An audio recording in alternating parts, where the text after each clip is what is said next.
you. You're tuned in to the Skirts Up Show with Samantha and Melissa. Join our mission to normalize failure, but still uncover the positives at every twist and turn. Skirts up, but keep your panties on. What's up, Skirts Up Squad? It's Samantha. And Melissa. We are here today to share some of our new friends with you. Yeah, we're really excited. We say new, but we've actually known them for what? How long now? Oh my gosh. Almost a year? Oh shit, yeah. I don't know. It was like towards the end of like 2024. Yeah. Yeah, because you're Brittany, isn't it? Brittany, who was like, hey, I went and did this awesome photo shoot with this awesome, it's called One Soul Photography. They do boudoir photo shoots, among other things. And she just raves about them. Well, she looked so good, and then she shared it with us, and it's like, you should do it.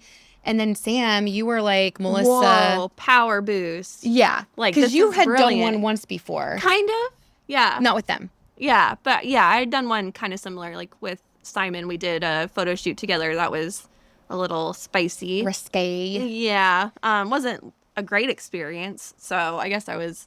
But so hearing her rave about it might have been what made you go, oh, it can be different. Yeah, but also really when you're on, like I had gotten invited a long time ago because of Brittany to their Facebook page, like where you see women like, get their photos back and then typing about how it made them feel and, what they just felt from those photos and that day. And it really clicked when, you were looking at Brittany's photos at one of our events that, photos really can give you that boost that you need. And from there, I was like, you're doing it. She was. So it was really sweet because you really wanted me to, you just saw that I wasn't really loving myself, my body for sure. Like, it's true. I don't love my body the way that I should, but I should be so grateful for so many things that it offers. And I learned that when I was, anyway, I'm getting ahead. Sam was like, Melissa, you've got to go do this. You need to do these photos. And I told you, I was like, please don't let Brent go. And I think you were kind of offended. No, I was like, well, I wasn't planning on taking him. It didn't offend me, but it kind of was like, she really wants me to do this for me. And I like that. I was trying not to be pushy, but I was like, I hope she's not mad at me, but I'm serious. Don't bring Brett. I hope you're not mad at me, but I'm so serious. You cannot bring Brett. Well, Brett would have been fun, and it's true though. I would have looked to him wanting to be like, what do you like? And he's sweet. He in many ways, he would have probably been like, well, what do you like? I don't know how. Truth is, I don't Simon know. Too. Had I brought Simon, and we are in a very healthy spot and healthy relationship, I would have asked him, I don't know, what do you like? Like, which ones look good to you? And I wouldn't have been honest with myself. You're like, this is for you. Yeah, it would have been more of like, I want to make sure he likes it and not I like what I'm seeing. So that's, I think in any direction, that's kind of where that goes. But I think you guys will really love this episode because it's the real version of people, like, this couple behind the scenes and behind the lens, and knowing them as a person, and then really how their mission just kind of came about and how it is what it is today. And it really is a power booster, women empowerment. Like, it's just they also amazing. do it for men too. They do. And they really are big on they'll never say, hey, let's make you look sexy. It's only about what makes you feel good. Do you want to feel sexy? Yes. Do you want to feel strong? Do you want to feel seen? Like, what do you want out of this? Yeah, and like clarifying like what that looks like to you, because what looks sexy to you exactly is not what my brain might think as sexy. Exactly. And so it's like getting to know each individual person and helping them bring out their vision for themselves. And I just think that that's so cool. Yeah, they're pretty much miracle workers. Yeah, so you guys will love it. Yeah. But Melissa, do you have a fail before we scoot on? Yeah, it's just a cute little silly one, but it actually happened the day that we were interviewing David and Jill. That's right. It's not a fail per se. It's just something I do because I have I swear, George is the worst. Constant allergies. We've already talked about this. Yes. But Sam let me know, and I'm like, what the fuck? You never told me this. She was like, Melissa sniffs all the time. And because they were like, if you need to cut something, cut it. Maybe I might cough and cut it. And Sam was like, yeah, we'll cut it. Don't worry. I'm snuffling. I'm cutting Melissa's sniffles out all the time. And I was like, what? And she's like, yeah, it's just randomly right in the microphone. I was like, oh, that's so embarrassing. It's true. I have allergies like constantly. But it was funny because David was like, just next time someone says that, just be like, do you want to, what do you say? Oh, I don't remember, but he made a Coke joke. This makes me want to like type up something on Reddit and be like, am I the asshole? You're not an asshole. You're only an asshole if you offend or hurt someone. No, but am I the asshole for not telling you and then randomly spilling? Or maybe a tiny bit.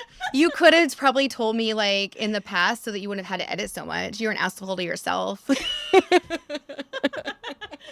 Oh, geez. Yeah, my bad. It's all good. It's all good. I didn't mean it in like an unloving way. No. You're just like, this is a thing that happens. It's fine. It's and normal. I'm like, oh, well, I can fix that actually. I'll be more cognizant. It's hilarious. We learn every day, don't we? We do. I had a situation not too long ago, but kind of a while ago at this point, where I was communicating with this friend, and we were talking about getting together they wanted help branding, and I was, thinking about doing some like mixing and trying to get like, help each other. Right. Get like the vision and like kind of spit word ball, with each other. And I helped them with what I promised. And I never heard anything back from this friend. And I really thought that we had kind of gained a friendship. So I tried to follow up and be like, hey, like, just wanted to know when we can schedule, the thing that you promised me and, get that worked out. And I didn't get a response. And so then I'm like, well, Jesus, I just feel like I'm writing this person off. Like, I feel like I'm being used, and I just feel like I'm getting used all the time. What does that say about my character to feel like that? But yeah, that's how I was feeling. Exactly. It's totally valid. But I'm glad that you said, like, sometimes we have to look inside and say, wait, is this something that I'm projecting? Mm-hmm. So what she did was really actually commendable. She was like, Melissa, I'm about to write this person off. Can you read these texts and tell me, like, is it okay that I'm jumping in? Yeah. No, I said, well, what do you see? What do you hear when you read this? Yes. And I was like, okay, I do hear, well, at first I didn't really pick up on what she was picking up on, but she's like, well, don't you hear this? That I was promised this one thing. And I was like, oh yeah, they did actually say that. That it was a mutual. Right. And then she's like, well, it's been this many weeks. I haven't heard anything. I said, well, did you tell them? Because this person can have a bad memory. And she's like, well, I feel like I did. And so I'm scrolling through the text and I was like, I'm actually not seeing it that way. And I see that you were trying to be very fluff it up and be nice in your text, but it wasn't direct. Yeah. And so I was like, well, why don't you just be direct and say, hey, I want this thing that we talked about. And she was really scared. Yeah. I was like, what? I mean, I just feel like it's in the text, and like, I feel like an asshole being like, hey, this is what we discussed. When are we meeting up again? And I don't know, maybe that's not I mean, you were right. I finally did just like straight out like ask, hey, when are we scheduling XYZ? We do need to finish what we agreed upon. And do this thing. And I got a response. Oh, yeah, you're right. I forgot. We're going to do that. Let's figure that out right now. Yeah. So has it come through yet? Let me just say, no, it hasn't. It will. But at least there was a response and not like a blown off. Yeah, you weren't blown off. This person still likes you and wants to make it work. I think so. For sure. For sure. So yeah, just a little fail of just feeling like I'm gonna write people off real fast and then being reminded like, no, let's be clear with our words, which tends to be a big message in a lot of our episodes recently. Mm-hmm. It does, actually. I want to say one thing before we hand it off to our episode with David and Jill. Someone recently came to me and was like, I've been listening to your guys' episodes, and I feel like the beginning, when you always say, what's a fail? They were like, it seems kind of harsh. And I said, well, okay, in our first season, we talk a lot about why we do that. And they're like, oh, I probably missed that. So I just want to reiterate. That's a good idea. Yeah. The reason we talk about failing is not because we're like, hey, let's focus on the negative. And let's talk shit about ourselves. Like, no. Exactly. That is not at all what we're doing. We are trying to, one, break the stereotype of only sharing our perfect facade on social media or different things like that. But two, reminding each other that, like, we failed because we tried something different. and we can actually succeed through learning from those fails. Right. You fail to succeed. If you're not failing, you're not going to succeed. You're not giving yourself a chance. So, yeah, you can read our mission. It's to normalize failure because we all have it, and it's healthy and it's normal. And what we see on social media with like these perfect houses when there's 5 kids in the house, and these women who have time to do their hair and makeup just perfect every single day, like that's not normal everyday life for everyone. And so having just those standards on social media, it's really harmful in my opinion. So I feel like that's what we've aimed to try and eliminate, is everything that we post is raw, is real, and that's just who we are. And if you want to see the perfect, then that's not us. I don't think that's what the person was saying. I think they were just worried that we were just like it sounded harsh. That was the word. They were very kind about it, and they were like, it's just harsh. And so I just want to remind everybody, we are not at all trying to focus on the negative here. Yeah. We are growing. Reflection. As humans. That's right. Reflection. All right, so let's get into it. Yeah, here's Jill and David, and we are excited to learn about them. That's right.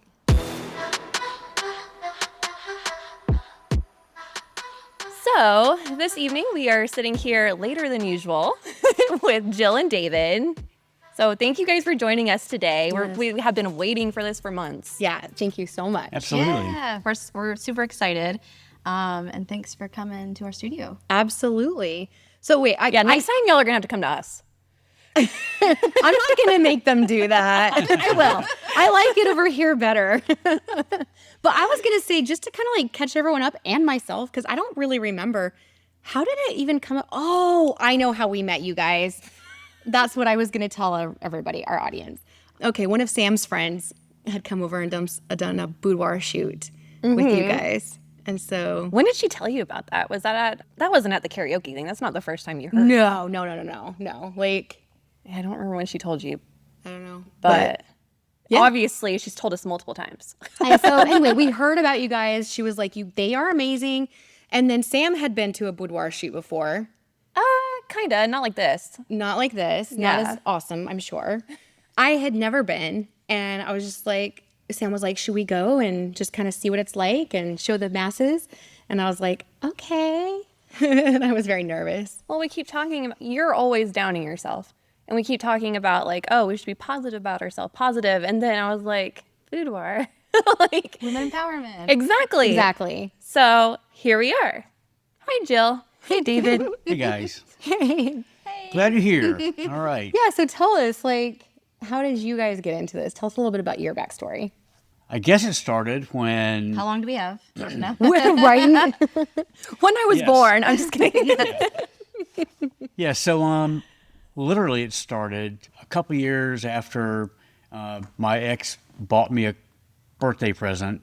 It was a camera. Okay, I was about to say, where are we going with this? This is fun. I remember him saying that. She bought me a camera, and it was a prosumer camera. It was an Icon, a D90. And it didn't come with any extras. It was just the camera with the lens. And she thought that was the end of the gift. What she didn't know, that was kind of a down payment on a whole bunch of stuff. And that was, I don't know, 20 years ago. Wow. So fast forward, and we're sitting here today, and we got, equipment out the years, and we do hundreds of sessions a year. And okay, but why did she get you That's a camera? what I was going to ask. Had you shown interest? Like what? Well, in one of my past lives, I was a reporter for the Orlando Sentinel. Before that, I went to University of Florida and had to take a photojournalism class in order to become a reporter, because you can't rely on a photographer to show up at the scene of the crime or whatever. Right. So they would give me a little sure shot to carry around in case a photographer didn't make it. Okay. And I don't mean to diss all the photographers out there who don't show up. It's just, you don't get the call or it's traffic or whatever. Yeah. But yeah, so I would carry a camera around with me and pop shots. Never could afford an actual camera myself on a reporter's salary. And I always had that interest.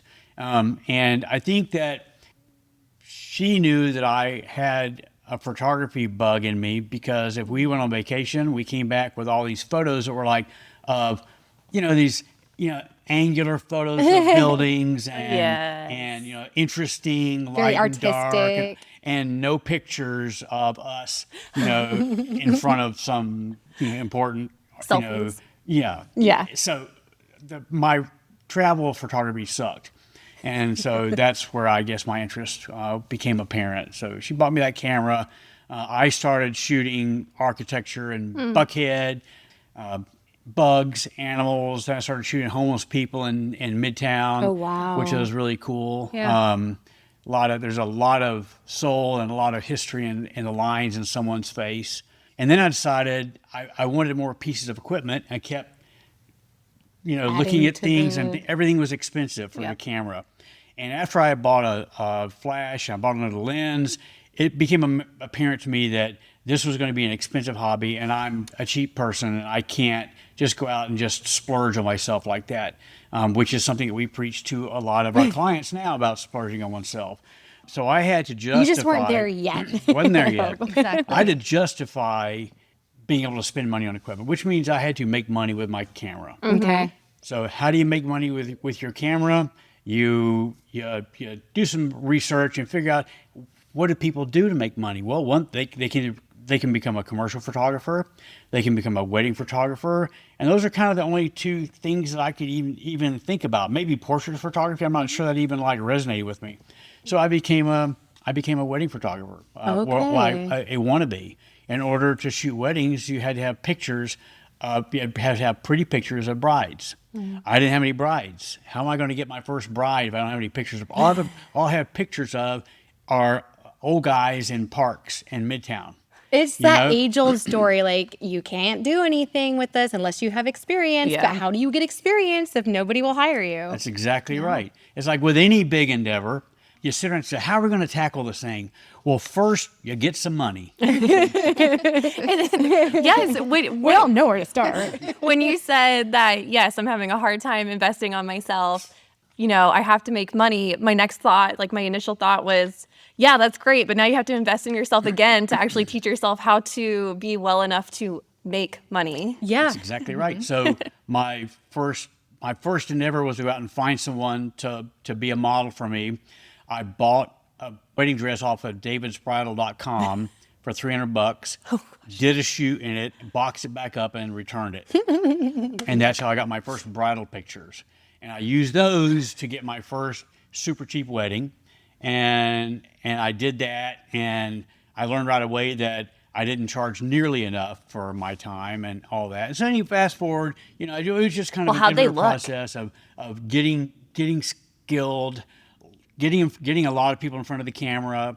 I started hiring people off of Model Mayhem and One Model Place to model for me. And this is getting to the question you're going to be asking in a little bit, which is how Jill and I met. I had a studio created in my garage, had a couple lights and stuff, and learning how to use all my equipment. I was hiring these ladies off of One Model Place and Model Mayhem. You were a model?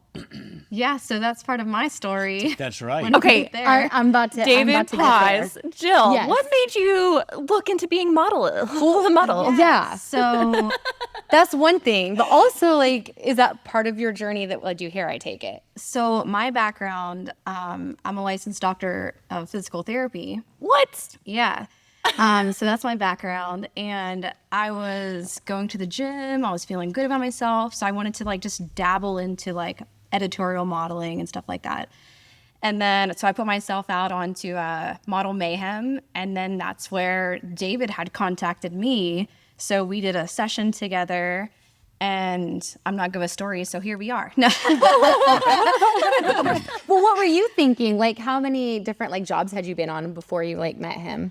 Or was I he, think one of your just first? one. Oh, wow. before. Her girlfriend Yeah. took pictures of her Yeah. to use for Model Mayhem, and I found her then. And It's I think 2 or wonders. 3 photographers had contacted her at that point, and I was going to be at the first shoot and had a hiccup, and I had to cancel my session with her.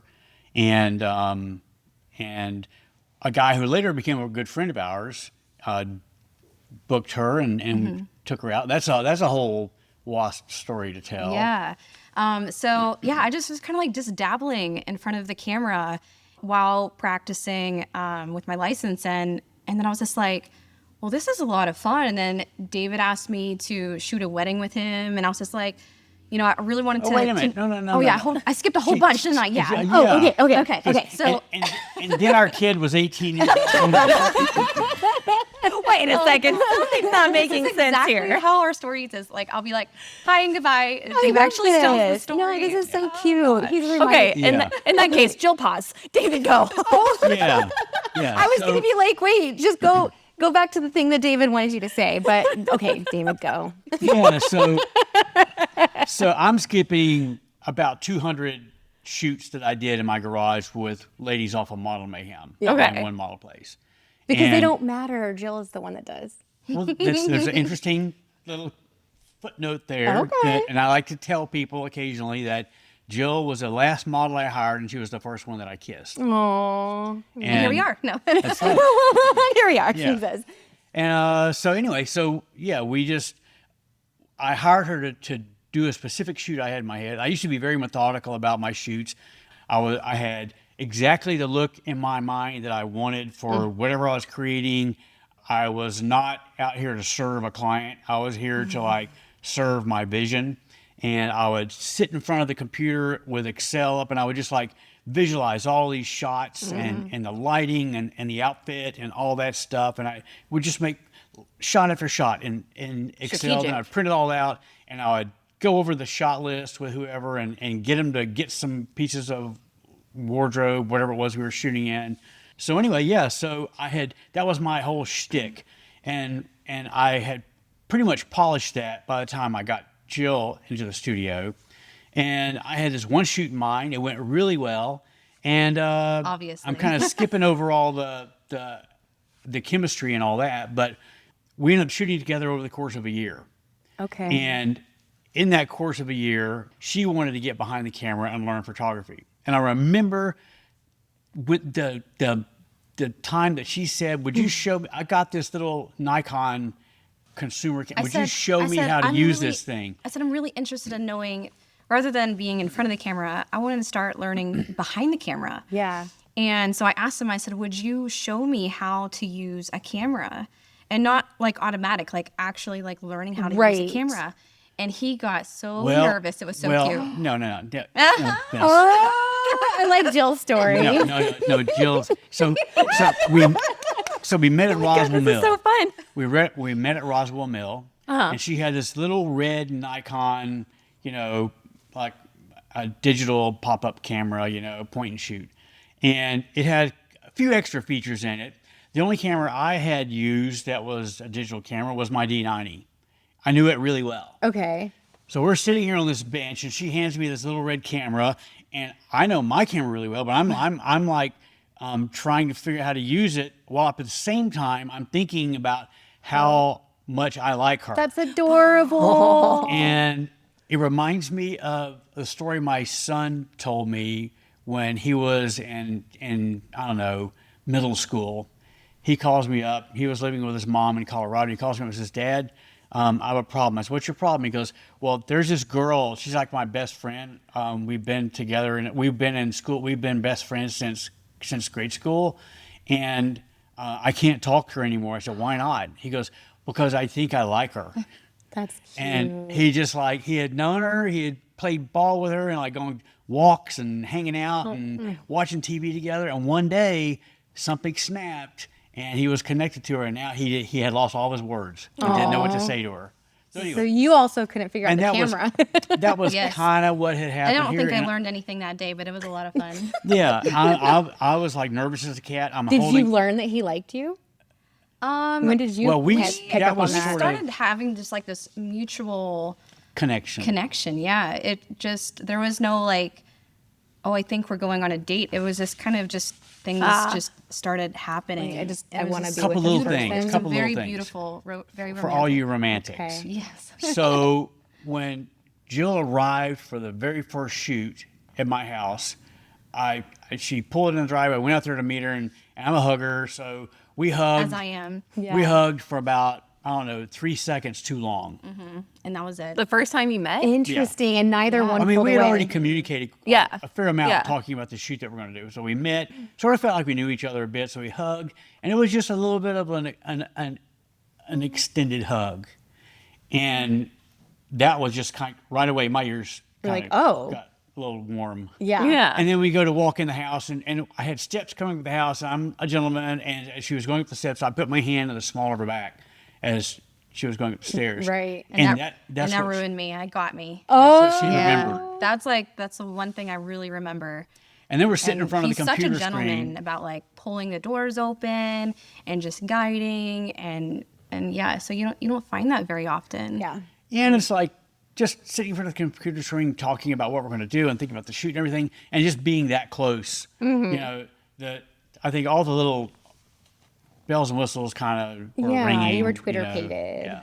Yeah, no, but I can appreciate something so small, like being like, oh, that's what I remember. Because when Simon and I talk about, someone asks, well, how did you know that you liked him? And I was like, oh, I started speaking about a concern I had about my child, and he put his phone down and like paid attention. And I was like, yeah, I can't really tell you anything other than I remember he put his phone down and gave me eye contact and listened. And sometimes it's the Yes. little things It's that so just true. mean the most. Yeah. It's that connection.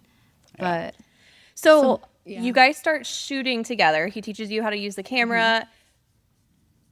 How, I guess I have multiple questions. I guess I was going to ask what led you guys into branching into this particular niche. It's a pretty short story.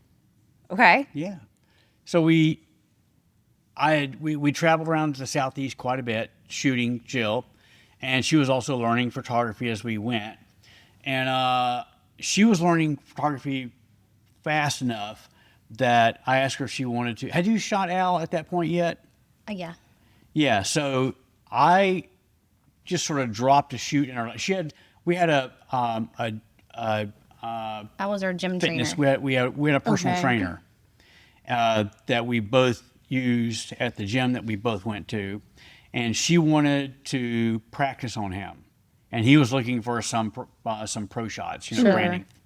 So I had the studio set up, and I couldn't stay and help her do it. I just sort of dropped it in her lap, and so she had to figure all this equipment out by Yeah, herself. I was like, all right, this is learning opportunity is now I have a person in front.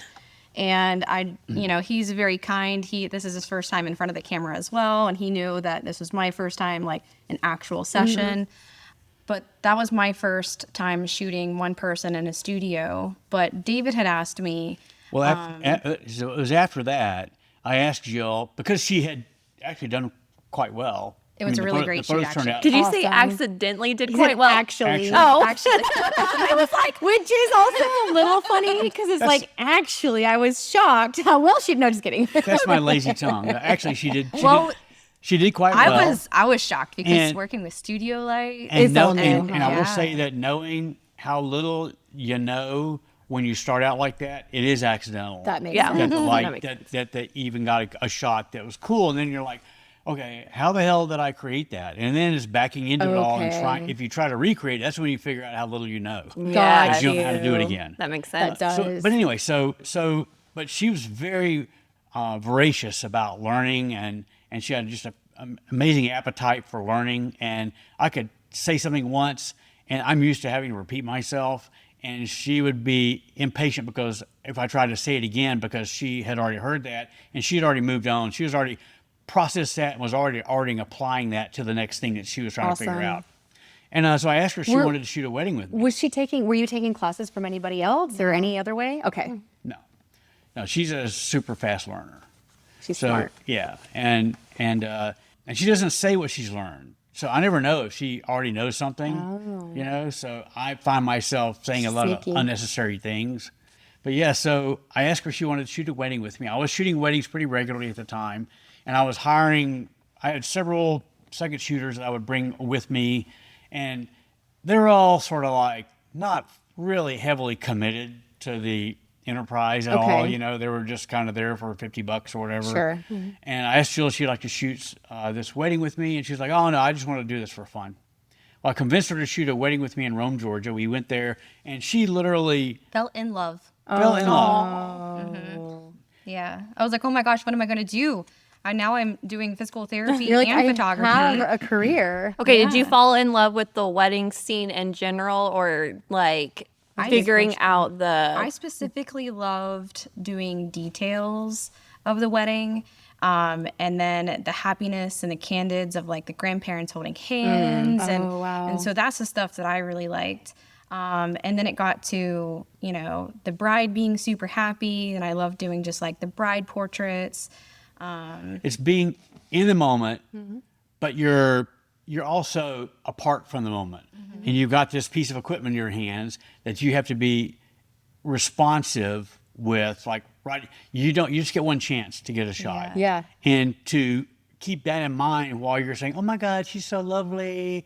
I got her, snap snap," and she's really great at keeping her mind on her task and still taking in everything around her. She's hyper focused on everything all at once. Oh, that's a talent. And that's how I'm the shiny ball still in the studio, because I'm bouncing here And you there. are.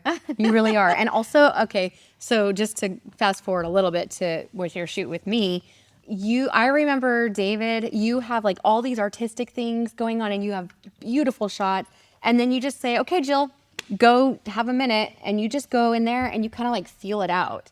I don't know how to explain it, but You like really do the detail though. But like, you do. really do.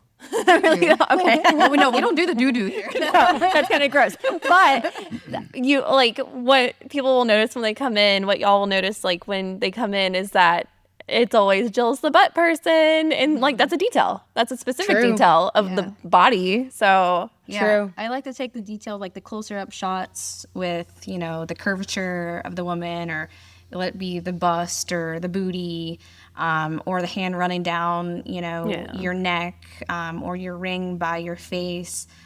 David is so good about, like you said, the artistic shots. Like he'll the studio lights, all the setup, like all the gear is here because of him and his knowledge of just creating That's amazing.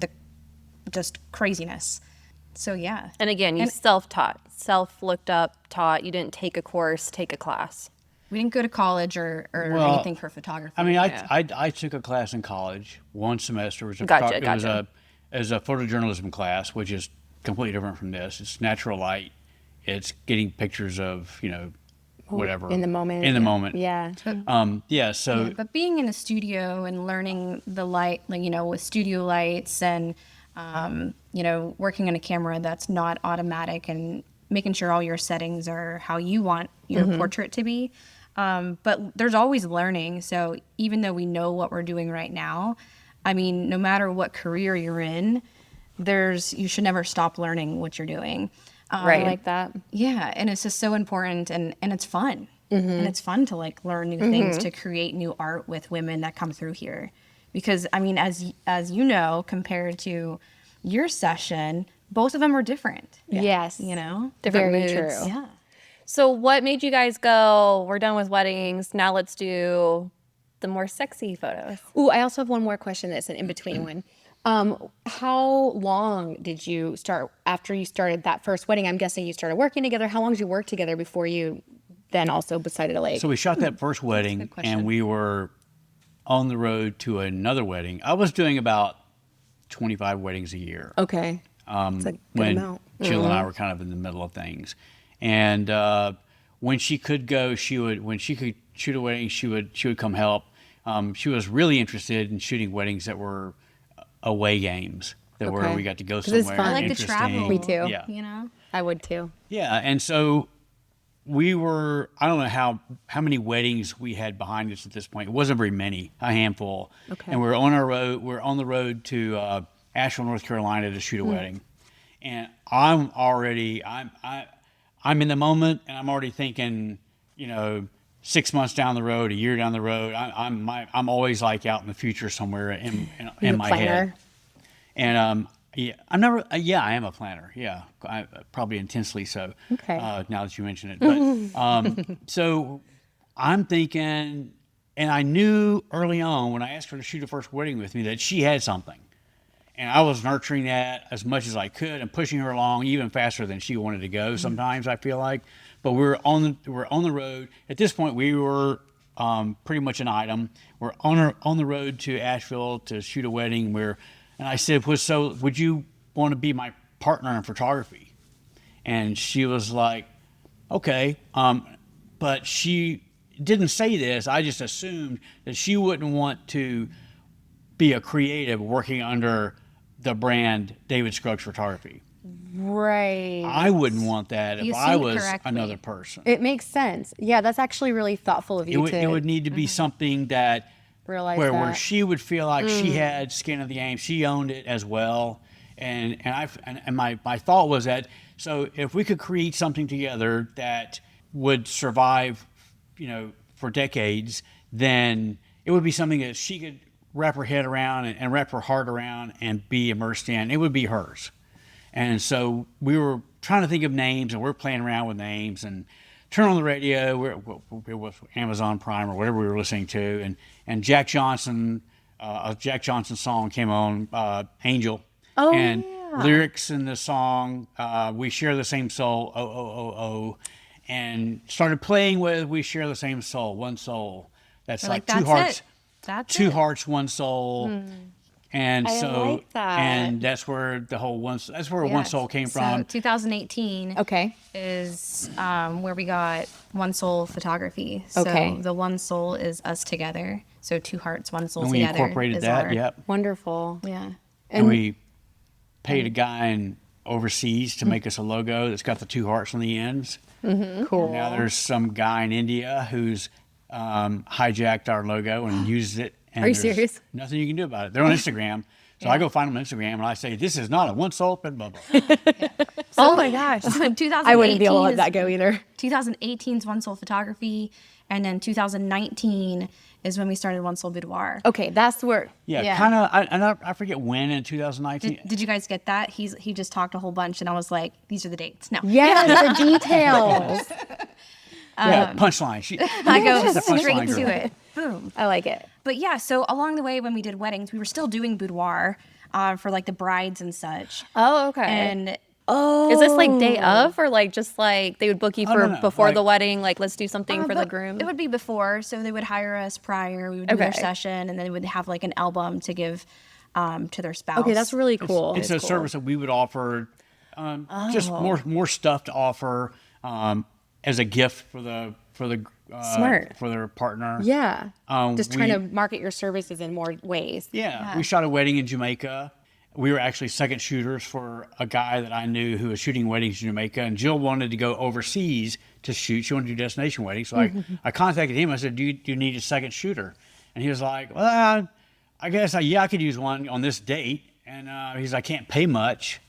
I said, "No worries." I said, "We'll just come down and we'll second shoot." So we went down there for $250 and spent Nice. however many days down there and helped shoot the wedding and came back. And then the bride really liked us. Okay. And we reached out to her a bit later to see if she'd be interested in a boudoir session. And she lives in New York.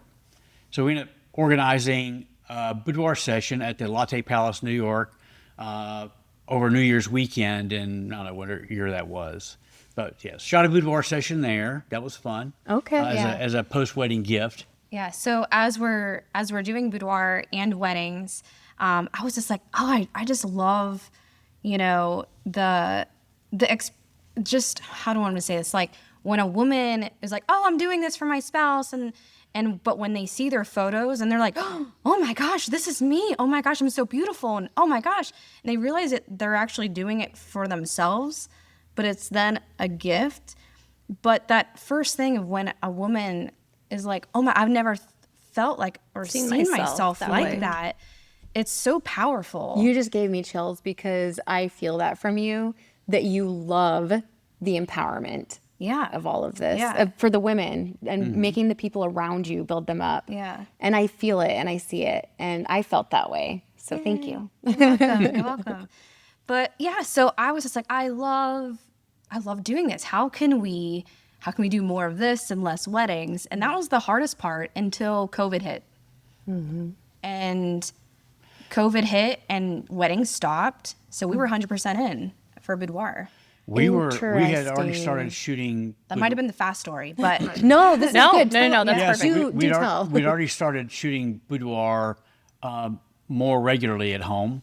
We were working out of our house, and we had an extra bedroom that we set up for, and everything that's in our boudoir suite over here was in our extra Oh bedroom. my gosh.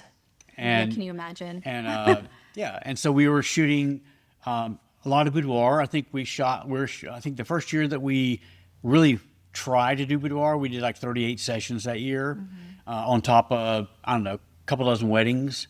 And then COVID hit, like Jill said. And we kind of went into the first year of COVID all focused on boudoir because had nothing else to do. And it was amazing how many sessions we were able to book that first year in the middle of COVID. We had 70 weddings out of our house. And We were like, oh my gosh, this is going to be awful because, with COVID and the precautions and the I said 6 foot. 70 weddings, 70 boudoir sessions. I was gonna yes. ask if I knew gonna what fix you meant, that. but yeah, everyone got bored and like you can't have groups things anymore, but you can do things with just you and a couple of people. So we Yeah. wore our mask, our makeup artist wore mask. And then the client Got to take their masks off. And, Yeah. oh my God, I can breathe again. And so women at that time, there's not a whole lot of things that were opening, jobs, everything was remote.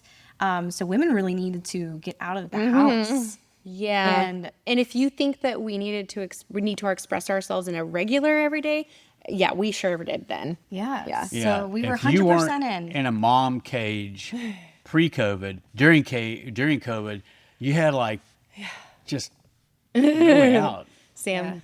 big Well, sigh I there. mean, I always had, what do they call it? What do they call it? I always felt like we were living in like a divergent times, like with fractions Apocalyptic. or something, because it was like, oh, do you have the necessity job, or like, what was it called? Are you a or what's it called? No, I just I don't know. anyway. Anyway, like your job was deemed important enough that like you had to come in and like work. And so like I didn't have any time off, stuck with the kids. yeah. But But we just shot out of the house and got so busy shooting out of the house. We live in an HOA in a cul-de-sac. And 70 sessions a year is too we were much really to be a home concerned studio. about, Yeah. Did anybody? no one ever You complained. had nice neighbors. That's Yeah. good. That's good. No one ever, but we sort of had an awareness, I think, quick enough that we acted. And Jill really wanted to get out of the house and into a studio. And we were walking around on Merida Square one day, and we saw this for rent sign, and it was just kind of serendipity, and that happened, and we just relocated from the house to Merida Square for a year and a half. Yeah. now Jill said what gave her like the really big spark of like, yeah, this is what I want to shoot. When did you, David, go, oh yeah, no, you're right. Like I love this type of work. Well, I mean, it was just an extension of the editorial photography that I was doing Okay. in the studio at home. One of the things that I liked about going into boudoir and early on, it was all about just photographing women. We weren't really focused on our view now, which we'll talk about later. But so I had just been focused on shooting women, but when I would bring someone into the house to do a shoot, I was kind of shooting it from the perspective of a guy. So I called it the Maxim shoot. Okay. Very, very gratuitous, cheeky, sexy, all that stuff. Sexy to you. And when I really wanted, appreciate you saying and that. I was so, and I was really aware of that. I really wanted, and I also looked down my nose at photographers who would just go out and get, pretty young things and shoot them. It's like, look, dude, you're not a great photographer. She's just pretty. And people can't tell the difference between great photography and a pretty subject. Yeah. And so you get cred where maybe cred isn't due. So I really wanted to be much better than, I really wanted to be creative. Yeah. And I wanted to be accomplished at what I'm doing and not caring about who's in front of the camera. Anybody that walks in front of the camera, we can make them look like $1 million. And I get gratification knowing that we created something that's artistic. Yes. So, shooting through all the editorial stuff, hated everything that I ever shot, hated all of it. It was never anywhere near where I wanted to be. When bringing Jill in, then I looked at her as the person who could bring that feminine touch, that feminine view, that feminine perspective into photos, until I learned that Jill's likes all the detail stuff and the butts and all that. And so, but genuinely, she is really fantastic at capturing these absolutely elegantly feminine portraits. And, and I'm learning from her. She's capturing the soul, I think. Yeah, I feel. And what most important, and what David said, it was really important as, you know, I mean, you can put any so-called model in front of any photographer and, you know, the model looks great because that's what she does, that she's learned to pose the way she does. But if you take any woman off the street, she's not going to know how to pose, how to style. Is she smiling? Maybe she's awkward in front of the camera. And now you have, as a photographer, you have to know how to pose, how to light, because not everybody's a size 00. And it's important to appreciate all women of all sizes. Yeah. Because everybody can look good. Yeah, I've really appreciated that. Like, and honestly, so just for the listeners' sake, they're how many square feet would you say the studio is? 3,000 square feet. I would say like half of it at least is where they do the shooting, and it's a big like open space with lots of different props and stuff. But when you first walk in, it's a gallery of beautiful women, and I will tell you, it's art, yeah. And not all the women are that size 00. They're beautiful and they're different, and it's a whole spectrum. They're moms, they're seniors. One of the ladies in the entryway is a senior citizen. She's a widow. Most of them have more than one kid. Yeah. Stretch marks. All of it. All of it. So I really appreciate you saying, like, beauty, it doesn't have to be that social construct or tied to it. Yeah, and it doesn't even have to be like boudoir on the feminine side. You do boudoir and be Edgy. You can do edgy and moody. You can even be more masculine on what you're wearing. And, you know, we talk about that all during a consultation. We go anything from, we have a cloud 9 set to a red room, a rain room, you know, portrait walls. So it really just depends on like what you're looking for. We're not telling you what you're looking for. Right. But we will like guide that you. We'll guide you in saying like, we think that this would be great for you. Or when you're like, I don't like yellow, and be like, I think yellow would actually look really great on you. You guys put me in blue, and it did look so good. Yeah, so you might be surprised.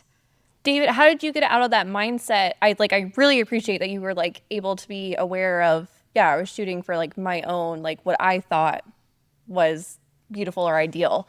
But how did you get out of that mind frame and start shooting for the client and what makes them feel all the feels?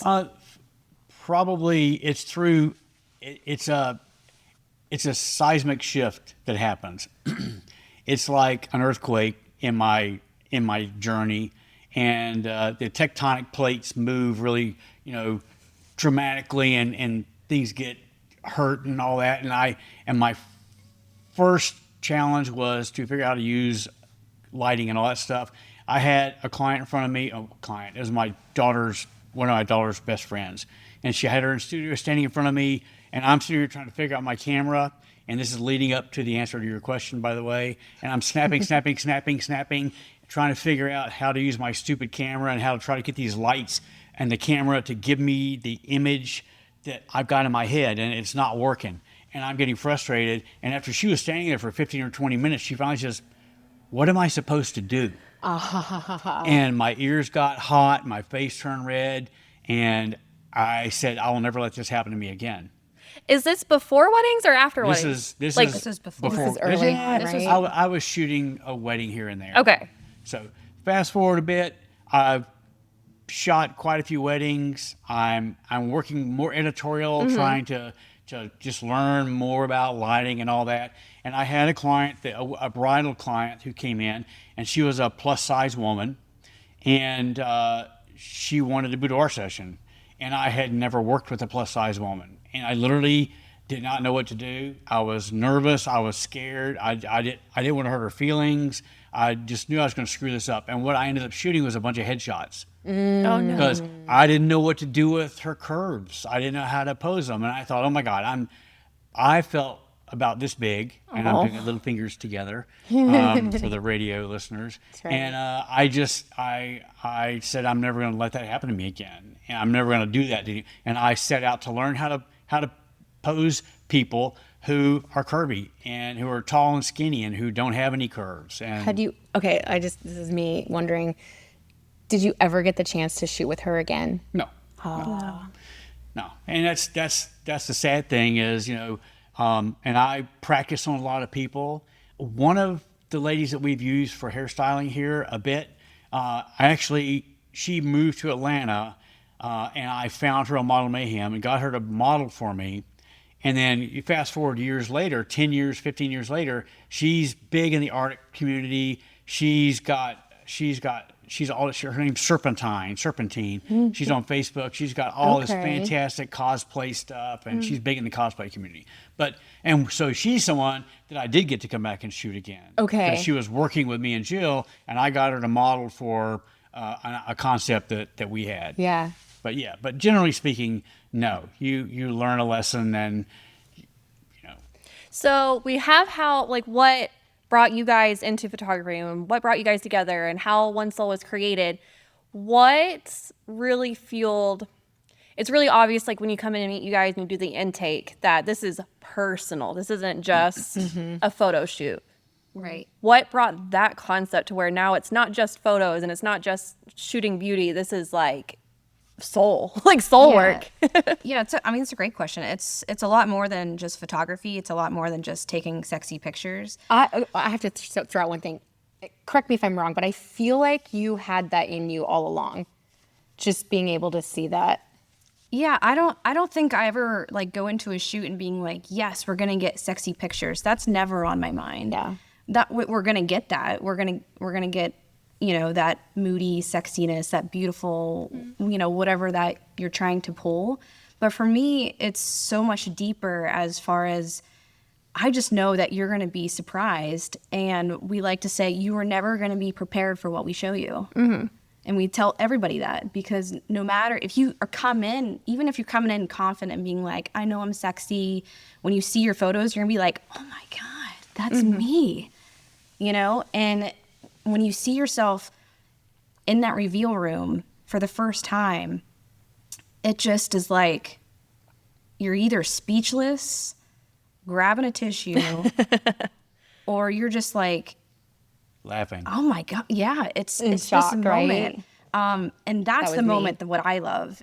I love creating the art in the studio with women, but it's really the after what I really love, because that's when you get to have more respect for yourself. That's when you love yourself more. Yeah, it's fun in the studio. It's really great. But what's really important is how you feel about yourself after the session. Yeah.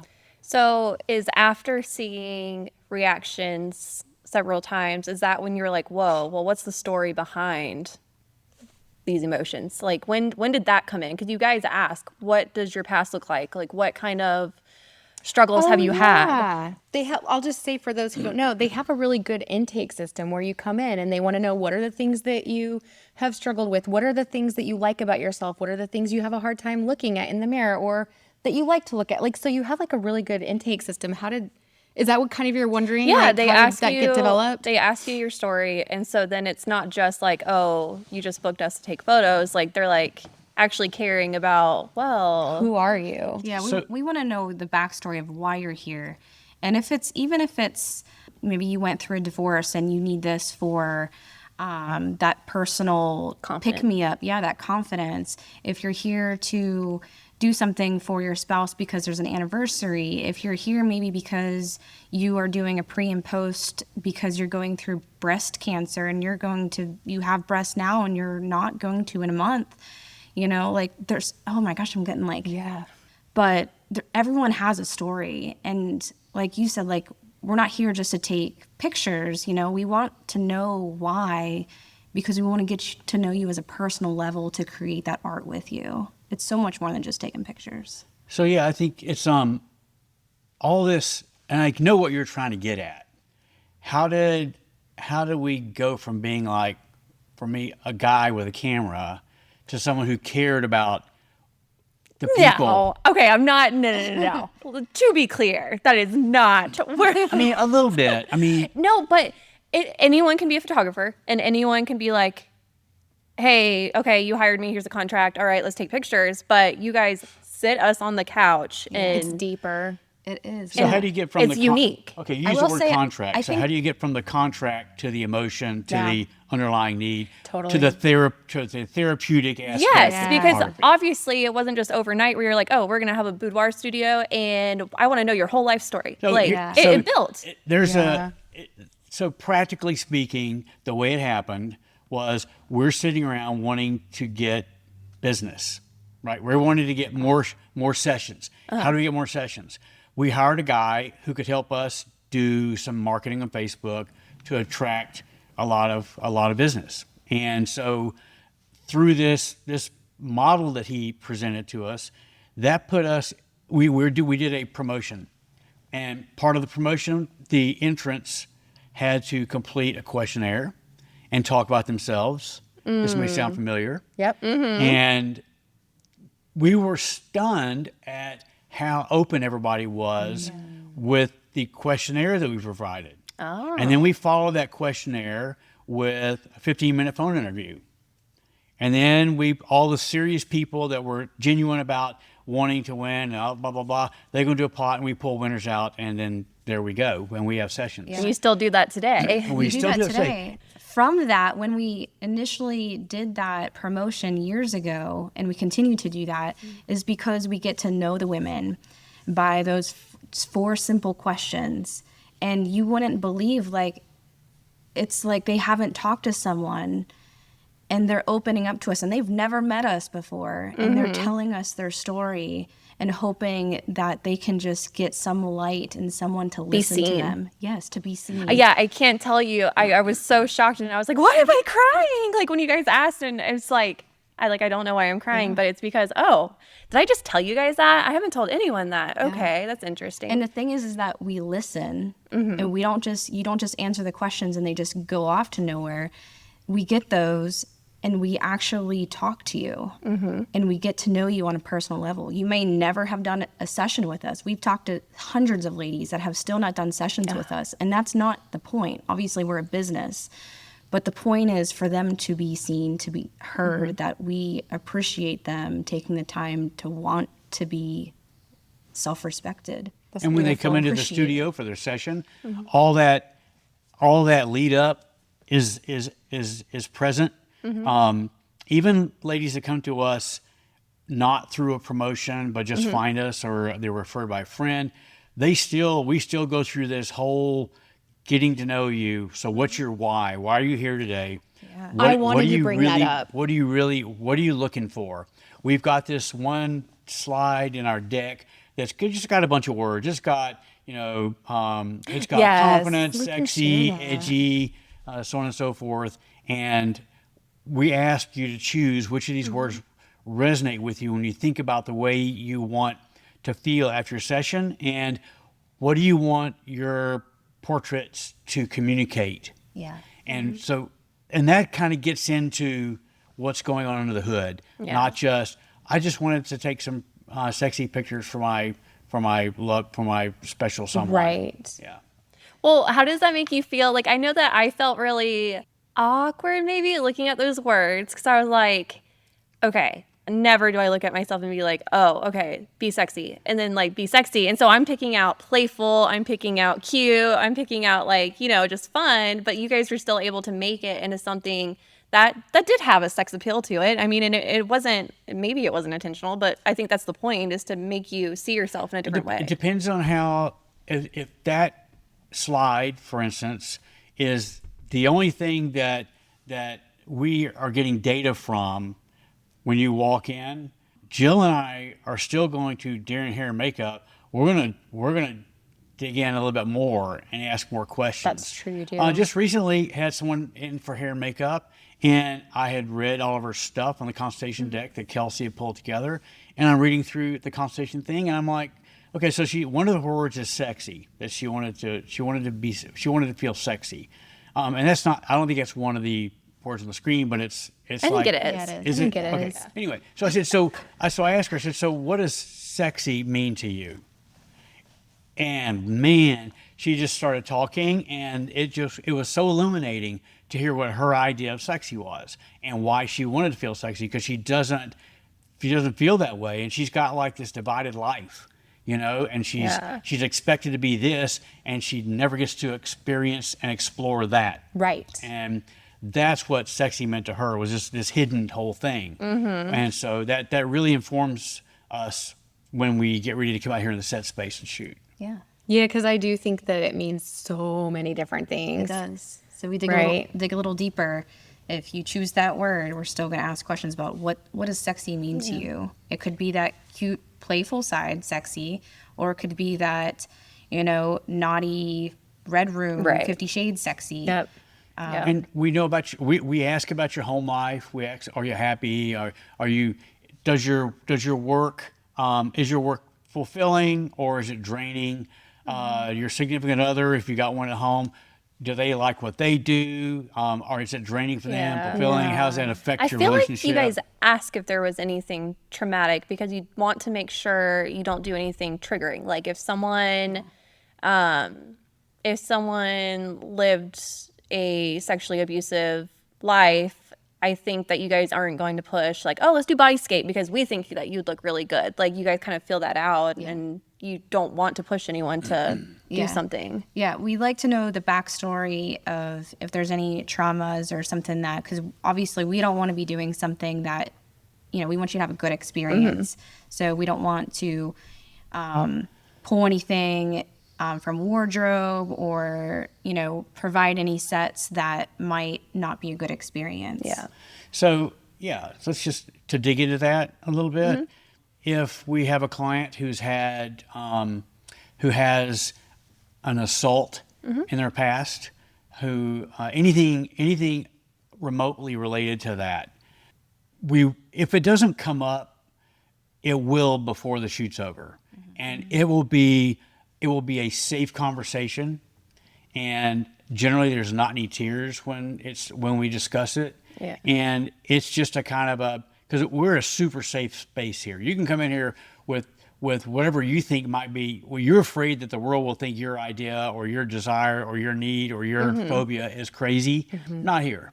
Yeah. And it's, I think very quickly you figure out that you can say what you want to say and you'll be safe. And that's really important for us to have you in that headspace. Because if you're in that headspace and you're feeling comfortable, you're feeling safe, then you're going to be relaxed. Yeah. And when you're relaxed, you're going to have fun in front of the camera. We're going to show you the back of the camera. We're going to show you that you're doing a great job. And you're going to be so fun and so fantastic. And when you see your photos, it's largely because you felt comfortable with us. Yeah. You got the emotional vulnerability out. And once you get emotional vulnerability out, We cut through all the social norms like right away. Yeah. right. I will jokingly say, I don't want to like, I don't want to like, give my secret away, but you're in hair and makeup and you're all done and you come in nervous as can be, and you've kind of relaxed a bit. You've had a mimosa or whatever, and you've had girl time for an hour and a half, and you're feeling pretty confident, you're looking pretty and all this. And then now it's time to come in the studio set space, and all of a sudden your heart's in your throat again. And that's why I Yes. might clap my hands and say, okay, let's get naked. And I did. I trembled the whole time, or the whole first little bit. Yeah. And I think just saying stuff like that. But you do not. Yeah, just to be clear, everybody, he did not make anyone get naked. It was a joke. It was a joke. Yes, we never start there. Yeah. We'll do whatever you want to do. Yeah, and it really is, with the comfort level. I always like to joke and say, bring your snowsuit. We'll make you look sexy. Yeah, And you did say that. Yeah, so when people are really nervous, like coming in here, I like to crack that joke because sometimes it's not about what you're wearing. This goes back to like, what is sexy? Because it could be the lighting, it could be the mood and the expression and how you're just holding yourself against the wall. And and add a snowsuit to that. You can literally look sexy in a snowsuit, because it's not about just wearing lingerie. You can be wearing your boss babe outfit. You can be wearing grunge clothes and looking bomb. So it's not necessarily about wearing lingerie to be doing a boudoir session. It's not about what you're wearing, how much or how little. It's how you're looking at the camera. Yeah. And I think that is what I needed from my session. It wasn't, I needed to feel comfortable in my everyday clothes, which is why we were like, okay, well, let's do it. What's your favorite outfit? And like, that was like really important to me, because I have never worn normal clothes and been like, I look good. Yeah. So. Yeah, starting with sweats and a tee or whatever. And yes. And when you see yourself looking pretty great in stuff that you wear into Publix, that is very impactful. That's the empowerment stuff. Like, and then the other stuff is just a bonus. Right. And I feel like you guys are really good at understanding your audience and who it is that you're shooting and their why. Because it's clear you guys have your why, like empowerment and just share the love. But understanding the person who walks in here's why. So like for me, I remember when I walked in and I was like, I want to look cute and sexy, but I don't want like that sexy, like everything's black and red. And I was like, I don't know, I had this thing in my mind of what a boudoir shoot was supposed to look like, chains and, Really? Oh yeah. Okay, and I was like, that's not what I want. And they're like, okay, well that's don't bring your chains. Yeah. And then she basically was like, yeah, so you bring your snowsuit then. And then David started telling dad jokes. Yeah. Something about an ant. I'll never remember, but there's an ant joke that you have. Yes, there is. We can't say it. Okay, we won't say it. You don't want to ruin it. Okay. Clients are gonna But I will say, though, his dad jokes, there's 2 very specific photos where he makes his dad jokes, and I just give him that look of like, who are you talking to right now? For me, it just made me loosen up, be like, oh my gosh, he's a dork too. And I loved it, because then I could just like laugh and be myself, and that's where like you were able to capture who I am. Yeah, I think part of cutting through all the, when you're coming into the studio, if you're coming into the studio as a woman working with a couple or a guy, you've got all these societal things in your head that you're concerned about. Yes. And I used the expression "guy with camera" earlier. That's one of the things that a woman coming in to shoot with a guy might worry about. So what's he thinking? Is he checking me out? All this kind of That stuff. was definitely my initial thought, is I couldn't grasp, like, okay, how is a husband and wife comfortable with this? How am I supposed to be comfortable in front of me? Because this is before the talks that we had the last time. This is pre getting all into different aspects of life. And so, yeah, that was a really hard concept, is like a man is not like casually, like, looking at me like this. This is weird. He's doing that. He's like actually focusing on me and pointing a camera at me. Yeah. And his wife is standing there. Yes. How does that even, how does that? Are they getting off on this? Yeah. And no, I know you're not. I didn't think the funny that. thing, so there's a photographer in another state on her website. She talks about this whole thing, about the photographer's, perspective. And in her FAQ, she says, so I get asked a lot, am I checking you out? No, I'm not checking you out. I'm checking the lights. I'm checking the way the lights, the shadows falling across your nose and all this kind of stuff. That's what I was thinking about David in particular. Like, and you're very detail oriented, but like I feel like you're in another world and you're like worried about all the technical stuff. And it's awesome, because it makes me know, okay, I just got to be me. And he's not like focusing. You guys, So in a session with us, like he focuses more on like the lighting and the tech issues and the gear, and I'm focusing on like if your strap is twisted, or if there's like a hair that's all going haywire. Yeah. So between the two of us, I mean, you just get amazing shots with that. But we do get, people asking, well, is there a man? Is your husband going to be there? And it's like, well, we prefer to shoot together. Yeah. There are times that David needs to shoot by himself or myself due to, if someone is ill or family issues or, scheduling, maybe someone's at an expo or something. And we're both professional in the concept of we can handle wardrobe, studio lights, and we're respectful. And So if we're not anybody who shooting comes together, through we here- still have an assistant here with us to help shoot. So that's just to help keep the comfort level where it needs to be. And honestly, I'm not a lone wolf. I like having someone around to help with things and be a second set of eyes for me. Yeah. But and for us, it goes back to, again, we're not just like taking pictures and sexy pictures and be like, oh yeah, babe, go look sexy. Like, Right. And that's one thing we'll never say is go be sexy. Because God knows, like, I mean, we all have it in us, but what does that even look like when we try to do it ourselves? Right. But really, we're looking at the art behind it Yeah. and not just taking like, oh, that's a pretty picture. There's so much more of like, oh my gosh, did you see that lighting? Or did you see how it hits your hips? Yeah. Like, that's What we're I looking at hear, Melissa will say sometimes I can hear things that aren't said, is I can hear you guys going, okay, we know the backstory. We know, like, you know, this and this has happened to them and what they're like hoping for. And like, you guys are thinking like, are you comfortable with this shot? Let's do this shot, because you guys know that once we see them, we're going to be like, oh yeah, that was what I needed to feel XYZ. I think Like, that's you what I guys are meant thinking about the like, backstory and knowing their what the audience. person needs to feel good. I think Yeah. so too. Yeah, and And you, it's apparent. Sorry, I didn't mean no, to. no. It's very apparent when we're in here. Like Yeah. I was comfortable. Like, okay, I was nervous, Yeah. but you guys knew how to like, hey, this is. And I think it's normal to be nervous and excited. You have those mixed emotions coming through here because boudoir is a very vulnerable type of photography, right? You're like, oh my gosh, I'm going to this place with people that I know who do great work, but oh my gosh, I think I've never met them before, and I'm going to be taking my clothes off. Do you remember what I said at the very end of my shoot? You were like, it's okay if you don't. Do you? No. Oh, okay. You were so funny. You were like, I've never heard anyone say Oh, you that. said, I did it. I got naked. Yes. Yeah. And I said, oh my gosh, I have to make a t-shirt. And I said, maybe we shouldn't make a t-shirt. You should absolutely make a t-shirt. Because it was so empowering. I didn't think I could. I like to joke because it literally happened.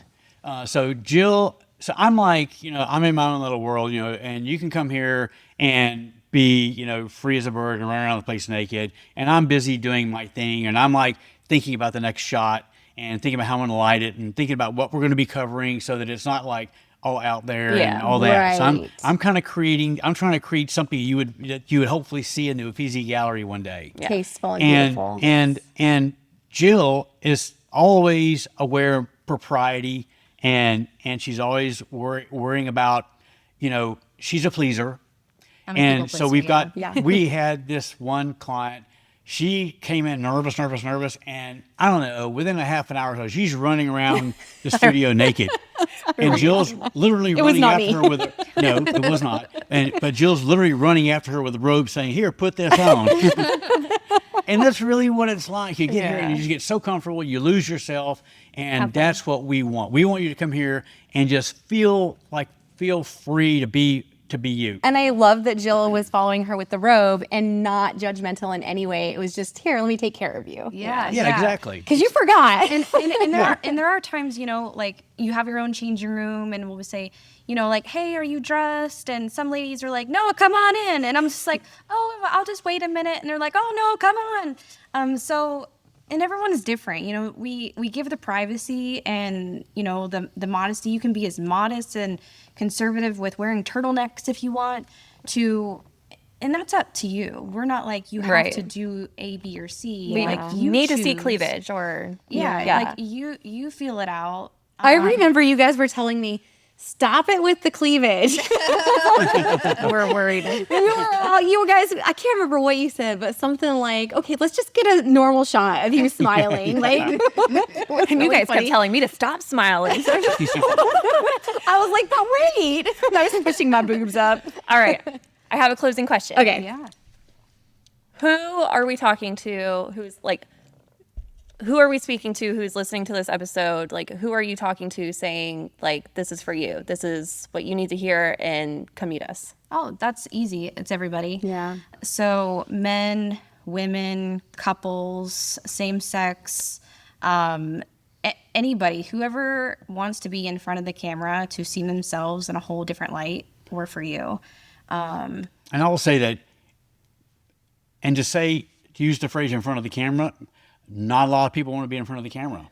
I think that everybody wants to feel better about themselves. Yeah. And if you're willing to take a chance and come put yourself in front of the camera, come just spend a day with us and forget about the camera, you're going to discover this whole side of you that you had always wished was there. Yeah. And you'll be pleasantly surprised to know that that self-confident person that you always wanted to be and you feel like you're not, that self-confident person is right in there just waiting to be seen. That's And when we show you a portrait of yourself looking dead into the camera, you're just going to be going, holy smokes.